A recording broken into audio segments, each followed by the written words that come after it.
News 81 కు స్వాగతం. జగిత్యాల జిల్లా కేంద్రంలోని కరీంనగర్ రోడ్లో గల శ్రీ లక్ష్మీ గణేశ మందిరంలో అంగరంగ వైభవంగా 25వ రజతోత్సవ వార్షికోత్సవ వేడుకలు ఘనంగా ఈరోజు ముగిశాయి.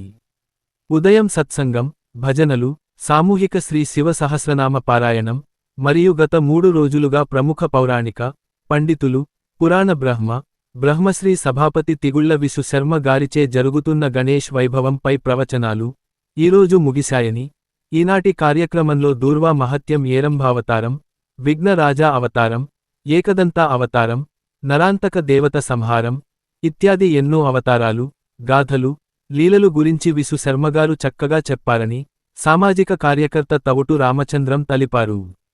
మరియు ప్రముఖ జ్యోతిష్య, వాస్తు, పౌరాణిక పండితులు శ్రీమాన్ నంబి వేణుగోపాలచార్య కౌశిక గారిచే గణేశునికి పుష్పయాగం జరిగింది. పుష్పాలతో స్వామిని అలంకరించాక మూర్తిని చూడడానికి 2 కళ్ళు చాలవు అనే విధంగా అనిపించింది. అనంతరం వేణుగోపాలచార్య కౌశిక గారు భక్తులనుద్దేశించి ప్రసంగించారు. హారతి అనంతరం భక్తులకు మహా అన్నప్రసాదం అందించారు.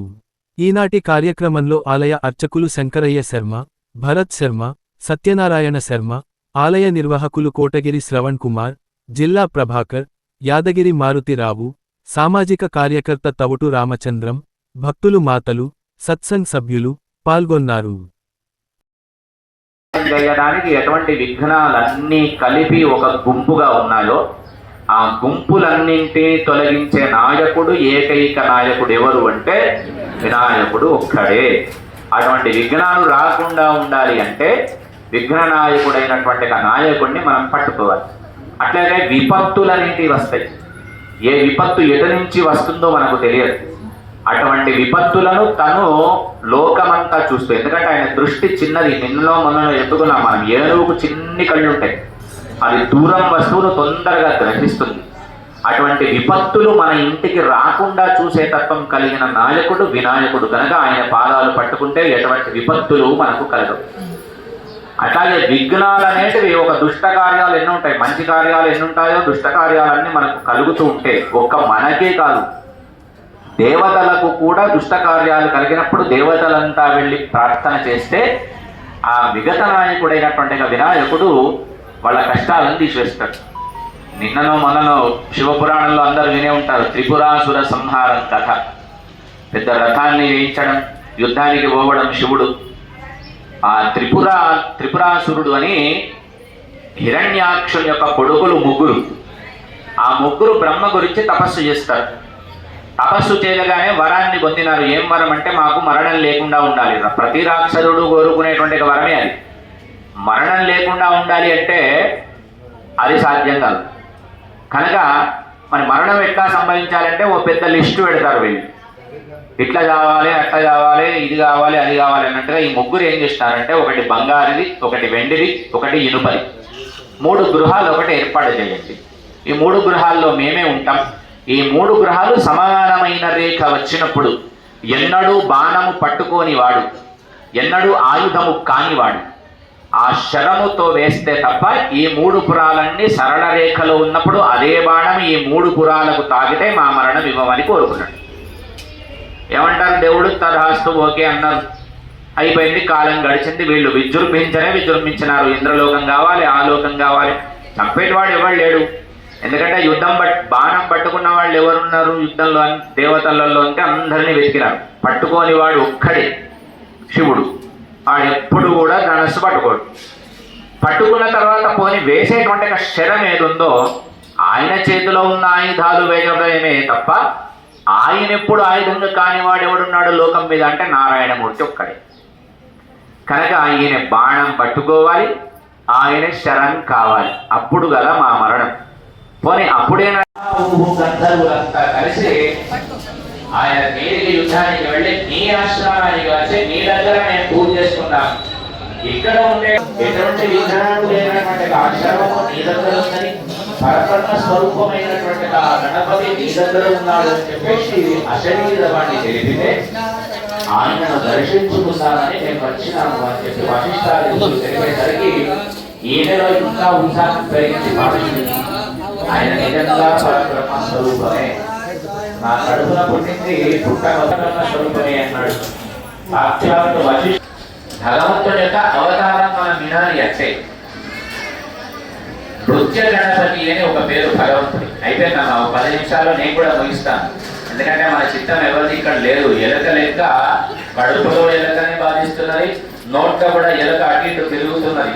అక్కడ చప్పుడైనా కొద్ది లోపల నీళ్ళన్నీ ఊరుతున్నాయి. మేము పోయేసరికి అక్కడ ఏమైనా ఉంటుందో ఉండదో, ఏదైనా దొరుకుతుందో దొరకదో, తొందరగా అయిపోతే ఈ దేవుడిని తర్వాతనైనా చూడొచ్చుగా అక్కడ ప్రసాదం అయితే ముందు తీసుకోవాలనే ఆతృతతో ఉన్నవాళ్ళు మనందరం.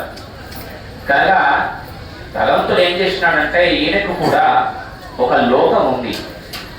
ఒక విష్ణుమూర్తిని ఆరాధన చేసిన వాళ్ళు ఎక్కడికి వెళ్ళాలనుకుంటారంటే విష్ణు లోకానికి, వైకుంఠానికి వెళ్ళాలనుకుంటారు.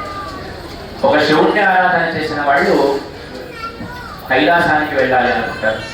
ఒక అమ్మవారిని ఆరాధన చేసిన వాళ్ళు మణిద్వీపానికి వెళ్ళాలి అనుకుంటారు. ఏదో మనం 100 సార్లు 1000 సార్లు 1,00,000 సార్లు లలితా సహస్రనామమో విష్ణు సహస్రనామమో చదివితే వెంటనే మణిద్వీపానికి వెళ్ళే యోగం మనకు తెలియదు. అది చదవడం వల్ల మనకు కలిగేది ఏమిటంటే పుణ్యం అనేటువంటి ఒక పదార్థం మనకు ఏర్పడదు. ఈ పుణ్యము రాశులుగా పెరిగినప్పుడు, మనలో మార్పు వచ్చినప్పుడు, మార్చిన దాన్ని ఆచరణలో పెట్టినప్పుడు, ఆ ఆచరణ ద్వారా మన యొక్క జీవితం సుగమముగా ఉండి ఉన్నత ఉన్నత ఉన్నత ఉన్నత లోకాలకు మనం వెళ్తాం. కృష్ణ పరమాత్ముడి యొక్క గోలోకం రాధాకృష్ణులుగా అక్కడ ఉంటారు అని ఈయన ఉండేటువంటి ఈ ఆనంద లోకానికి మనం వెళ్ళేంత అర్హత మనకు ఉందో లేదు. నాకైతే లేదు, మీకు అందరికీ ఉండవచ్చు.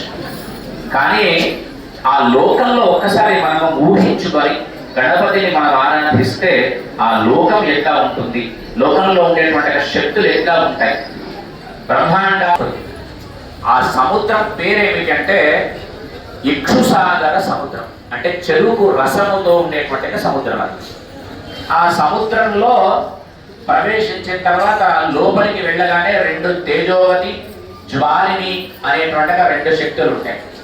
మన శరీరంలో కూడా ఉంది ఒక చెరుకు గడ వెన్నుపూస చిదేక రస రూపిణి.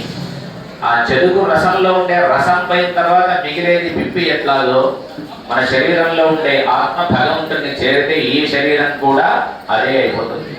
అటువంటి ఇక్షు సాగరంలో ఆ బ్రహ్మాండం వెలుపల ఇక్షుసాగరంలో జ్వాలిని తేజోవతి అనేటువంటి శక్తులతో మధ్యలో ఒక ద్వీపం ఏర్పడంలో ఉంటాడు.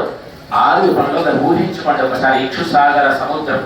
ఆ సముద్రంలో 2 శక్తులు, ఆ 2 శక్తుల మధ్యలో ఒక కాసారం, ఒక నిర్మాణం, భవనం. ఆ భవనం మధ్యలో కమలం, కమలం మధ్యలో దుద్ది, దుద్ది పైన మెత్త, మెత్త పైన 2 పాదాల కింద వేసి చదువు ఆనందం కలుగుతుంది. ఆనందంలో ఏం చేస్తామో మనకే తెలియదు. ఎన్నడూ రానటువంటి వాళ్ళు, ప్రేమించే వాళ్ళు 10 సంవత్సరాలు కొడుకు అమెరికాకు వెళ్ళినాడు, ఉత్తరం లేదు, ఫోన్ లేదు, వీడియో కాల్ లేదు, ఏది లేదు. అటువంటి వాడు మన దగ్గరికి వస్తే మన ప్రేమ ఎట్లా ఉంటుందో అటువంటి ఆనందాన్ని చేస్తూ సరత్నహే మఖంటికాని నాదను పురస్పనై కృతంగ తాళనాద భేద సాధనాను రూపతః వివిద్ధి విద్ధి విద్ధి విత్తరంగలో గదేయి దేయి విత్తలో ఆమె పక్కకు తిరిగి కూడా నేను చూడలేదు. కానీ ఆమె ఏం చేసిందంటే వెంటనే సాక్షాత్తు వివాహం చేసుకున్నటువంటి భార్య నీ పక్కన కూర్చొని నీతో రమించాలనేటువంటి ప్రసూతి ఆగారానికి ఆ మందిరం దగ్గరికి వెళ్ళినట్టు. వెళ్ళిన తర్వాత పార్వతీదేవి చూసింది. ఏమయ్యా శనేశ్వరయ్య, అందరూ వచ్చిన తర్వాత చివరిగా నువ్వు వచ్చినావు, అసలు నీ పరిస్థితి ఏంటి? ఇంత ఆలస్యంగా రావడానికి ఏమైందంటే, అమ్మా ఏం చెప్పాలి నా పరిస్థితి, వచ్చినాను, శిశువు బాగున్నాడు, నేను పోతున్నాను. చూడకుండానే పోతున్నావేమయ్యా అన్నది. అమ్మ నేను చూస్తే వాడు నాశనం అయిపోతాడు, వద్దు తల్లి అన్న. ఈయన జాగ్రత్తలో నువ్వు కూడా చూడాలని చూడనే చూసినాడు. ఇంకేముంది, తల కాస్త పోయింది, రక్తం కారుతూ దేహం ఉయ్యాలలో కనిపించింది. ఆ శిశువును తీసుకున్నది పార్వతీదేవి భుజంపై. నా కొడుకును సంహారం చేసినావు కనుక నీవు నీ అంగం ఏది కూడా పనిచేయకుండా అంగ విహీనుడుగా అని శపించండి. మూర్ఛపోయింది, ఏడుస్తున్నది, ధ్యాస లేదు. చూసినాడు పరమేశ్వరుడు. పుట్టినట్టు పుట్టగానే చూసి 21 రోజులు కూడా ఏమి మమకారం పోయిందే. నేనేం చేయాలంటే ఇంతలో మేనమామ ఉన్నాడు. ఆ మేనమామ విష్ణులోకాన్ని నుంచి బయలుదేరినాడు. వస్తూ వస్తూ వస్తూ వస్తూ ఒక పర్వత ప్రాంతంలో ఉత్తరం వైపు తల చేసినటువంటి ఏను యొక్క తలను తీసుకున్నాడు.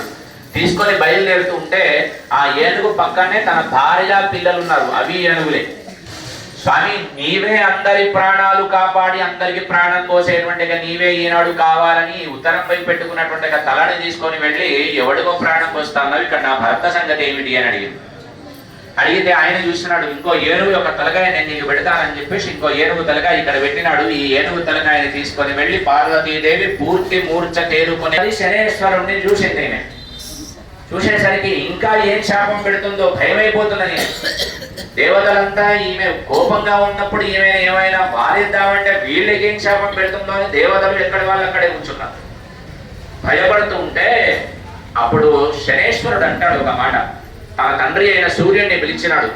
పిలిచి నేనా తప్పేమీ లేదు, నన్ను అంగవిహీనుడు కమ్మని చెప్పి పార్వతీదేవి శాపం ఇచ్చింది. మరి నా తప్పుంటే నేను ఆ శాపాన్ని భరిస్తాను, నా తప్పేమీ లేదు, మరి నేను తిరిగి శాపం పెట్టాలా అంటే దేవతలంతా తయారైనారు. దీంట్లో శనేశ్వరుడి తప్పు లేదు. ధర్మదేవత చెప్పింది, తర్వాత సూర్యుడు చెప్పినాడు, ఇంద్రుడు చెప్పినాడు, అమ్మ ముందే చెప్పినాడమ్మ మాకందరికి. అందుకని అన్ని గ్రహాలలోకెల్లా మెల్లగా వెళ్ళే గ్రహం కనుక దానికి మందగ్రహము అని పేరు. అంటే ఓ సూర్యుడు ఉన్నాడు, అదే చంద్రుడు ఒక రాశిలో నుంచి ఒక రాశిలోకి మారడానికి 2.5 రోజులు పడతనుడై జన్మించినాడు గణపతి అని ఒక కథ. వంశానంతా నాశనం చేసినాడు, 3 సార్లు జరిగినాడు, క్షత్రియ వంశమే లేకుండా చేసినాడు. చేసిన తర్వాత ఈయన ఎట్లాగైతే వరాన్ని పొందినాడు, శ్రీకృష్ణ పరమాత్ముడి దగ్గర వరం పొందినాడు, పరశురాముడు తపస్సు చేసి, దుర్గా అమ్మవారి దగ్గర తపస్సు చేసి వరాన్ని పొందినాడు.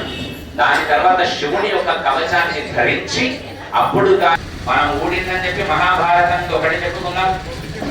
ఇంకొకసారి యుద్ధం ధరించినటువంటి వాడు ఇక్కడ ఉంటే శక్తి ఇచ్చినటువంటి శూలం పట్టుకున్నవాడు ప్రత్యక్షంలో ఉన్నాడు. ఇద్దరి మధ్యన యుద్ధం జరుగుతుంది. జరుగుతుంటే ఒకటే దంతము కలిగిన వాడు అని, ఒకే దంతం కలిగిన వాడు అనేది ఒక అర్థమైతే, ఏకదంతము అనడానికి పేరేంటంటే మన శరీరంలో ఎన్నో భాగాలు ఉన్నాయి. ఒక పదార్థాన్ని పగలగొట్టాలంటే పండ్లతోనే పగలగొడతాం మనం, ఇక దేనితోటి పచనము కాదు. కనుక అత్యంత బలమైంది ఏది అంటే దంతము. కనుక ఒకే దంతముతో అంత బలనాయకుణ్ణి ఎవరైతే భక్తితో ప్రేమతో ఆరాధనను అర్చనను అభిషేకమో దర్శనమో నామస్మరణను చేస్తే, ఏ అగజ ఉందో పార్వతీదేవి ఉందో, సూర్యుని కిరణాలు పడ్డ తర్వాత కమలం వికసిస్తే ఎంత అందంగా ఉంటుందో, నా కొడుకు వీడు దండం పెడుతున్నాడు అని చెప్పేసి ముఖాన్ని విచ్చుకొని తాను కూడా వరాలు ఇచ్చేస్తుంది అలా భక్తులకు. ఏకదంతం ఉపాస్మహే. ఏదైనా సరే, లేదా మీరు చేసిన పసుపుతో చేసిన గౌరవం అయినా సరే పెట్టి చూడండి, ఆ దారం అటు ఇటు ఊగుతుంది, కదల్చకున్నా ఊగుతుంది. అది భగవంతుడి యొక్క శక్తి. అందుకనే వెనకటి కాలం వాళ్ళు ఇల్లు కట్టుకున్నా గౌరమ్మ లాగానే కట్టుకునేది. మనం గౌరమ్మని ఏ విధంగా చేస్తామో ఆ విధంగానే కట్టుకునేది. అంటే అందులోకి ఏ నెగటివ్ ఎనర్జీ ఉందో రానివ్వకుండా అడ్డుకునేది. ఇప్పుడు పాజిటివ్ ఎనర్జీని రాకుండా అడ్డుకుంటున్నాయి మన స్లాబులన్నీ. అందుకనే ఒక పవిత్రమైన స్థలం, ఆ స్థలానికి వెళితే మార్పు అనేది తనంతట తానే కొంతవరకు వచ్చినప్పటికీ మనలో మన ప్రయత్నం అనేది దాంట్లో కలపాలి. కలిపితే తప్ప మనం భగవంతుని యొక్క సన్నిధానానికి చేరే అవకాశం ఉండదు. మనం ఎంత పూజలు చేసుకుంటున్నాం, ఎంత భజన చేస్తున్నాం, ఎన్ని పురాణాలు వింటున్నాం, మనం ఎక్కడికి పోతామో మనం చెప్తాం మాకు గ్యారెంటీగా. ఎందుకంటే వెళ్ళిన తర్వాత మనతో ఏం జరిగిందో మనకు తెలియదు. మన వంశ పారంపర్యంగా ఎన్ని ప్రాణగత దోషాలు ఉన్నాయో తెలియదు. ఎవరెవరికి ఏం చేసినారో తెలియదు. తెలియనప్పుడు మనం ఏం చేయాలంటే నిరంతరం భగవంతుడి యొక్క నామస్మరణ చేస్తే చాలు. ఒక్కసారి భగవంతుడి యొక్క నామస్మరణ చేసినామా కోట్ల లక్షల పాపాలు తొలగిపోతుంటాయి. ఆ తొలగిపోతున్న కొద్దీ మనకు వెంటనే మోక్షం కలగదు. దీనికంటే ఉత్తమమైన జన్మ ఎన్నో రకాలుగా తన లీలలను చూపించి తన యొక్క మంత్రాన్ని అనుష్ఠించిన వాళ్ళకి కానీ, తనకు పుష్పాలు సమర్పించిన వాళ్ళకి కానీ, భక్తితో ప్రేమతో ఉన్న వాళ్ళకి కానీ ఎన్నో వరాలు ఇచ్చినట్టు. నిజంగా మనం ఒక్కసారి ఆలోచన చేసి గణపతిని చూస్తే, గణపతిని చూడండి, ఒకటే తొండం ఉంటుంది, అందరికీ తెలుసు. అది ఎడమ వైపు తొండం ఉండదు. దాంట్లో మనం 2 రూపాలు కనిపిస్తాయి మనకు. అర్ధనారీశ్వర తత్వం. సగమేమో ఆ తొండానికి రెండు వైపులా ఉంటే మగ ఏనుగుకేమో దంతం ఉంటుంది, ఆడ ఏనుగుకు దంతం ఉండదు. కనుక నిన్న చెప్పుకున్నాం లక్ష్మీ గణపతి ఎట్లా ఉద్భవించినాడు. ఇద్దరి యొక్క చిరునవ్వుల ద్వారా వచ్చినటువంటి ఏ గణపతి రూపం ఉందో ఆ గణపతి రూపం కనుక ఒకవైపున దంతము లేదు కనుక స్త్రీ స్వరూపం, ఒకదానికి దంతం ఉంది కనుక పురుష స్వరూపం. రెండు కలిపితే శివుడు అమ్మవారు. ఈ ఇద్దరిని కలిపి పూజ చేస్తే ఎంత పుణ్యమో ఒక గణపతికి పూజ చేస్తే అంత పుణ్యం. మరి ఇప్పుడు ఇక్కడ గణపతికి కుడి తొండం లేదా ఎడమ తొండం లేదా? ప్రశ్న ఇదే. రోజు గణపతిని చూస్తున్నాం మనం, ఏ తొండం లేదు ఇక్కడ? కుడి తొండం లేదా ఎడమ తొండం లేదా చెప్పుండి. ఇప్పుడు మనం చూసినా కనిపించదు, ఆభరణాలు పెట్టేసినారు. తొండానికి దంతము ఏ దంతము లేకపోయినా అటువైపు అమ్మ ఉన్నట్టు ఇటువైపు అయ్య ఉన్నట్టు వాళ్ళిద్దరిని కలిపితే నిన్న చెప్పుకున్నట్టు మన కష్టాలన్నీ అమ్మయ్యా అయిపోయినట్టు. అట్లా ఇద్దరిని కలిపి చూస్తే ఒక్కొక్క తత్వం అందులో కనిపిస్తుంది. మరి లక్ష్మీ గణపతి అని మనం వేరు పెట్టుకున్నాం. ఇక్కడ లక్ష్మీ స్వరూపం మనకు కనిపించదు. ఈయననేమో శంఖము చక్రం పట్టుకున్నాడు, నారాయణమూర్తి సరే. మరి ఈయన లక్ష్మి అని ఎట్లా తెలియాలి? ఆయన లక్ష్మీనాథుడు అని ఎట్లా తెలియాలి అంటే వినాయకునికి విష్ణుమూర్తికే అవతారాలు ఉంటాయి, వీళ్ళిద్దరికీ ఉన్నాయి అవతారాలు, ఇంకెవరికి అవతారాలు లేవు. రెండిటి తత్వము ఒకటే. ఒకనాడు ఏం జరిగిందట అంటే పార్వతీదేవి భాద్రపద శుద్ధ చతుర్థి నాడు పెద్ద ఉత్సవం చేసింది. మనం కదా జన్మదినం చేసుకున్నట్టు అమ్మవారు పెద్ద ఉత్సవాన్ని చేసింది. చేస్తే సమస్త దేవతలందరూ వస్తున్నారు, బొట్టు పెడుతున్నారు, కానుకలు ఇస్తున్నారు. గణపతికి పుట్టినరోజు అని చెప్పేసి వాళ్ళకి ప్రేమతో ఏది ఇస్తే అది తీసుకుంటున్నాడు. అందరూ వచ్చినారు కానీ విష్ణుమూర్తి మాత్రం రాలేదు. ఎందుకు రాలేదని చెప్పేసి దేవతలంతా ఆలోచిస్తూ ఉంటే ఇద్దరు విష్ణుమూర్తి యొక్క పార్షదులు, మన భాషలో అసిస్టెంట్లు అనుకోవచ్చు, వాళ్ళు ఏం చేసినారు, వైకుంఠం నుంచి ఒక కవర్ పట్టుకొని వచ్చినారు. వచ్చేసి అమ్మ మేము వైకుంఠం నుంచి వచ్చినాం, ఇవో మీ స్వామి భక్తులే కదా, కానుకలు సమర్పిస్తున్నామని చెప్పేసి పార్వతీదేవికి కానుకలు ఇచ్చినారు. ఇలాగానే కానుకలు తీసుకున్నది. ఆమె లోకానికి అన్నపూర్ణ మాత కనుక ఆమె ఓ మాట చెప్పింది, వచ్చిన వాళ్ళందరూ బంధువులు ఏ ఉత్సవానికి వచ్చినా తినిపోమని చెప్పడం మన సాంప్రదాయం. అదే సాంప్రదాయం ప్రకారం పార్వతీదేవి విష్ణు పార్షదులకు ఇద్దరికి చెప్పింది భోజనం చేసి వెళ్ళమని. చెప్తే వీళ్ళిద్దరు ఏం చేసినారంటే మేము భోజనం చెయ్యము అన్నారు. ఎందుకయ్యా అని మాకు ఒక నియమం ఉంది, మేము కనులారా విష్ణుమూర్తికి నైవేద్యం పెట్టిన తర్వాత విష్ణుమూర్తి తిన్న తర్వాతనే ఆయనని చూసి మేము భోజనం చేస్తాము అన్నారు.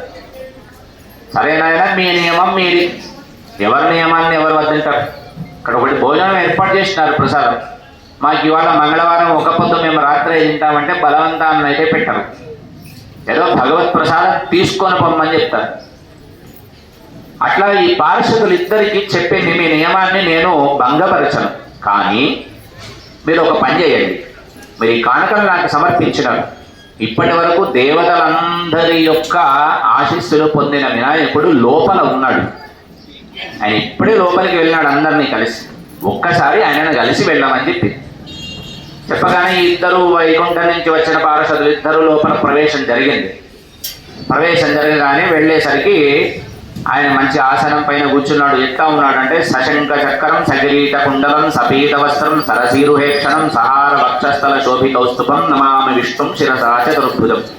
4 భుజాలతోటి శంఖము చక్రము గద పద్మము వనమాల కస్తూరి తిలకం అన్నీ కనిపించినాయి ఈ వినాయకుడి రూపంలో ఈ పార్షదులిద్దరికి.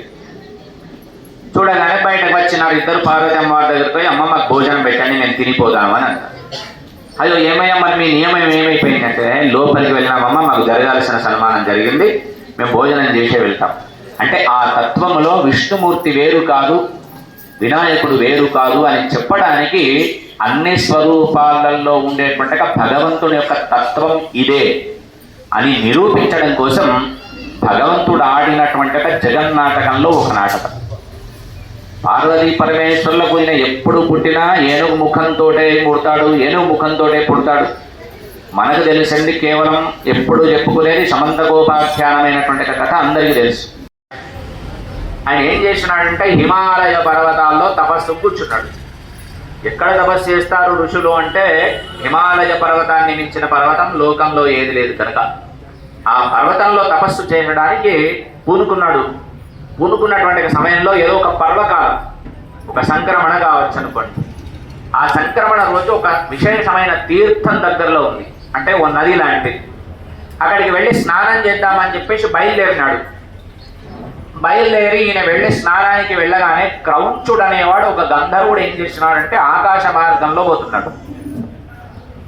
ఆకాశ మార్గంలో పోతూ ఉంటే ఈ సౌభరి అయినటువంటి ఒక భార్యను చూసినాడు. వీడు చూసి ఆ విమానాన్ని కిందికి దింపి ఆమె యొక్క సౌందర్యానికి ముగ్ధుడయ్యేసరికి ఈమె చెప్పింది, నీవు గంధర్వుడి అయ్యుండి ముని యొక్క భార్యను ఇట్లా కామించడము తప్పు అని చెప్పింది. ఎన్నో విషయాలు చెప్తే ఈయనేమన్నాడంటే నీవంతటా నీవు వస్తే పర్వాలేదు, లేదా నిన్ను బలత్కారం చేస్తానని చెప్పేసి ఎంత జ్ఞానము బోధించాలో అంత జ్ఞానాన్ని బోధించింది. వినలేదు గంధర్వుడు. భుజం పైన వేసుకుంటే ఆర్తనాదముతో భర్తను పిలిచింది. పిలవగానే ఆ సౌభరి అప్పుడే స్నానం ముగించుకొని వస్తూ ఉంటే ఈ గంధర్వుణ్ణి చూసి ఏమిరా నీవు నా భార్యను ఎత్తుకొని వెళుతున్నావు అని చెప్పగానే చూసినాడు, కింద దింపినాడు. ఆమెను దింపి ఏం చేస్తావయ్యా నీ భార్యను తీసుకొని పోతే? గంధర్వుణ్ణి నేను, నా దగ్గర ఉండేటువంటి విద్య ఎంత ఉండాలో అంత విద్య ఉంది, నా విద్య చేత నిన్ను ఇప్పుడే నేను భ్రష్టు పట్టించగలను, నీ దగ్గర ఏముంది అన్నాడు. ఋషులతో కానీ మునులతో కానీ పెట్టుకోకూడదురా, నీ దగ్గర ఎన్ని ఆయుధాలు ఉన్నాయో, ఎంత యుద్ధం చేస్తావో, ఎంత నాటకాలు ఉన్నాయో వాటికంటే నా తపశ్శక్తి గొప్పనైనది. నేను లేని సమయంలో నీవు దొంగలాగా వచ్చి నా భార్యను ఎత్తుకొని వెళుతున్నావు కనుక నీవు మూషికమైపోదువుగా అని చెప్పినాడు. అయిపోగానే ఇంకేముంది, వెంటనే మూషికంగా మారినాడు. పాదాల మీద పడ్డాడు. మనకుండనే ఉంది శాస్త్రం, అందుతే జుట్టు కాళ్ళు పట్టుకుని.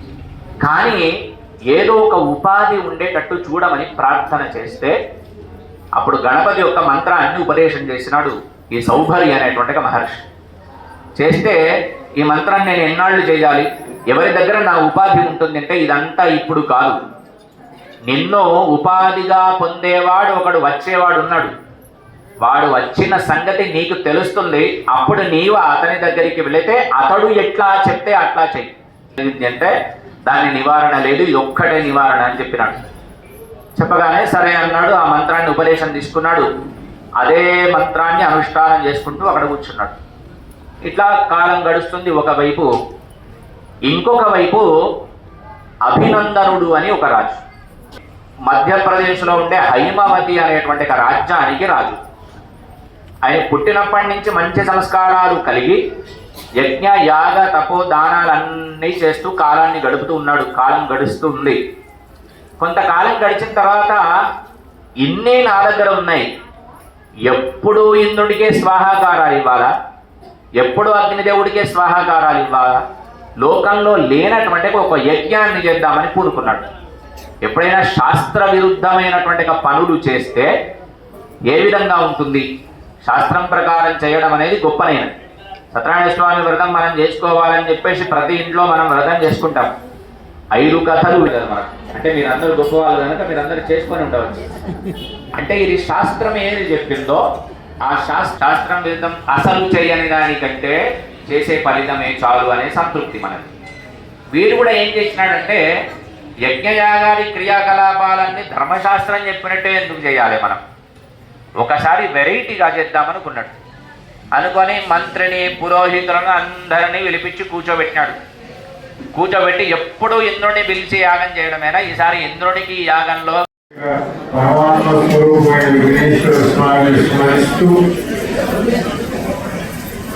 ఆయన సేవ చేసేటువంటి భక్తాదులందరినీ కూడా సేవిస్తూ దివ్యమైనటువంటి యొక్క 25 సంవత్సరాల వయసులో వచ్చినప్పుడు మంచి విధానంలో ఉన్నాడు గణపతి. ప్రతిష్టా కార్యక్రమాన్ని నిర్వహించుకొని 25 ఏళ్ళు పూర్తి అవుతున్నటువంటి సందర్భంలో దివ్యమైనటువంటి యొక్క కుసుమార్చన పుష్పార్చనం భక్తులందరూ కూడా సమర్పించారు. పుష్పం అంటే ఎప్పటికీ స్థిరంగా ఉండకుండా ఉండేది అని అర్థం. మరి ఏం చేస్తుంది అది అంటే పుడుతుంది, వికసిస్తుంది, పరిమాణాలు వెదజల్లుతుంది, ఆ తర్వాత పాడిపోతుంది, వెళ్ళిపోతుంది లోపల. అందుకే మంత్ర పుష్పాన్ని చెప్పేటప్పుడు మంత్రమేమో ఆయన గ్రహిస్తాడు పరమాత్మ, పుష్పాలేమో మనం గ్రహిస్తాం. అందుకే మంత్ర పుష్పంలో చెప్తారు పుష్పాలకు మనుషులకు సంబంధం ఉందా, ప్రాణులకు సంబంధం ఉంది అని మంత్ర పుష్పాన్ని చెప్పేటప్పుడు చెప్తారు. యోపా పుష్పం వేద పుష్పవాన్ ప్రజావాన్ పశుమాన్ భవతి. పుష్పాలకు, ప్రాణులకు, మనుషులే కాదు అన్ని రకాల ప్రాణులకు కూడా సంబంధం ఉంది. పుష్పాలు పుడతాయి, మనం పుడతాం, పెరుగుతాయి, అవి పెరుగుతాం మనం కూడా. రంగురంగులలో ఉంటాయి అవి, మనం కూడా రంగురంగులలో. చిన్నగా ఉంటాయి, పెద్దగా ఉంటాయి, మనం కూడా అట్లాగే ఉంటాయి. ఆ తర్వాత అవి వికసిస్తాయి, మంచి పరిమాణాన్ని అందిస్తాయి. మరి మనం కూడా వికసించి మంచి మంచి గుణాల ద్వారా ప్రకాశిస్తూ ఉంటాం లోపల.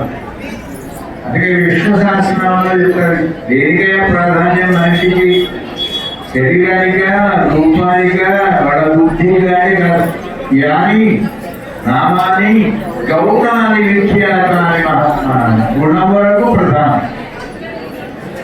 అలాగే మనలో మంచి గుణాలు ఉంటే చాలా మంది తరతరాలుగా జ్ఞాపకం చేసుకుంటూ ఉంటారట ఆ మనిషి. అలాగే పుష్పాలు కూడా వికసించి వాటి కర్తవ్యంగా భగవంతుని ఆలయానికి చేయగలగాలని కోరుకుంటాయి కానీ మనలాగా స్వతంత్రంగా నడుచుకుంటే శక్తి పడింది.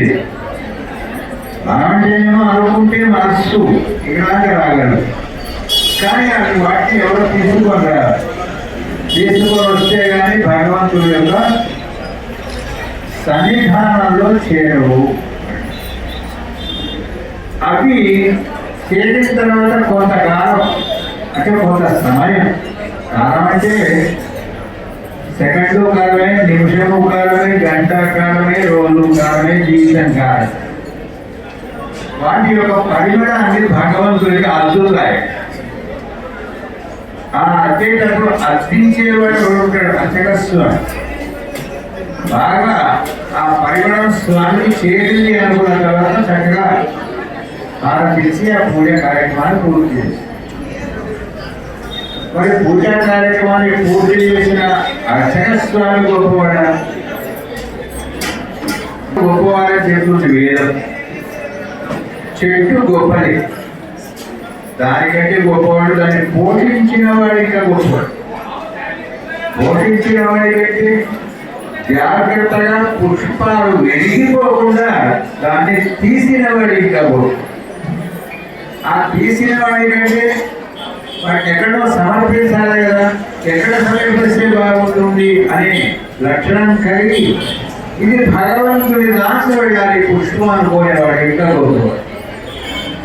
అక్కడి నుంచి పుష్పాలు దేవత స్నానానికి చేరిన తర్వాత వాటిని చక్కగా ఎక్కడెక్కడ ఏ రకం పుష్పం ఉంటే బాగుంటుంది, పుష్పం ద్వారా భగవంతుడికి అందం పెరుగుతుంది అంటే ఆయన అందం ఎప్పటికీ ఉంటుంది. మనం పవిత్రంగా ఏం చేయాలి అటువంటి జాగ్రత్తగా మనకు కొన్ని అందిస్తారు. మరి పుష్ప యాగాన్ని చూసాం కదా ఇప్పుడు. ఈ పుష్పయాగం చూసిన తర్వాత రోజు పుష్పయాగం చేసుకోవాలంటే, రోజు చేయాలంటే ఏం చేయాలి అంటే జాగ్రత్తగా ఈ పుష్పాన్ని తీసుకువెళ్ళి మన ఇంట్లో పుల్ల చెట్లు వేసుకోవాలి. వేసిన తర్వాత ఈ పువ్వులు ఎరువుగా మారి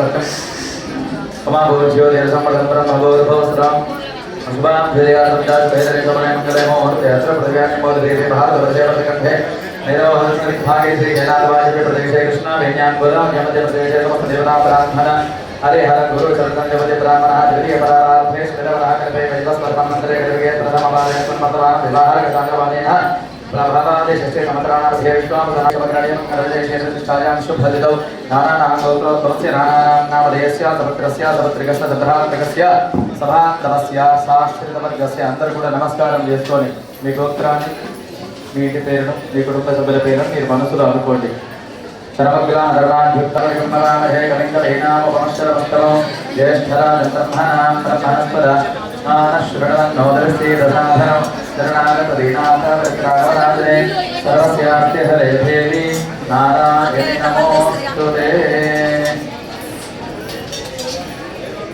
इह पराला विषयमंता बोध चेयुलुरा गुरुडु बोध चेयुलुरा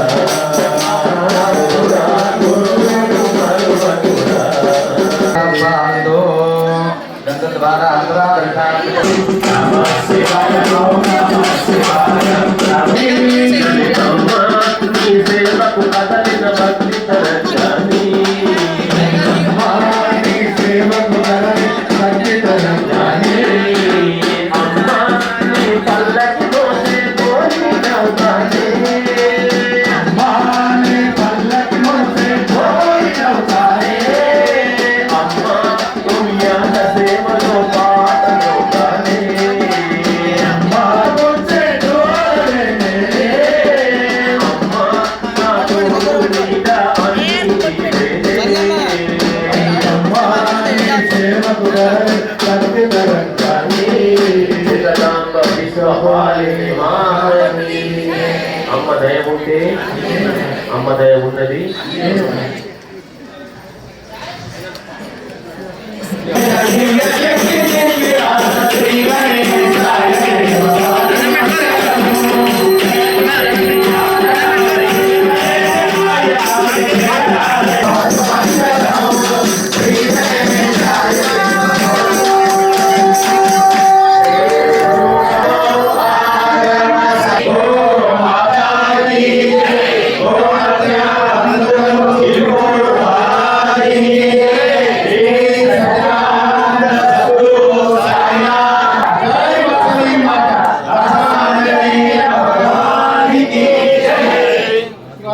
जय हर महिमा सर्वे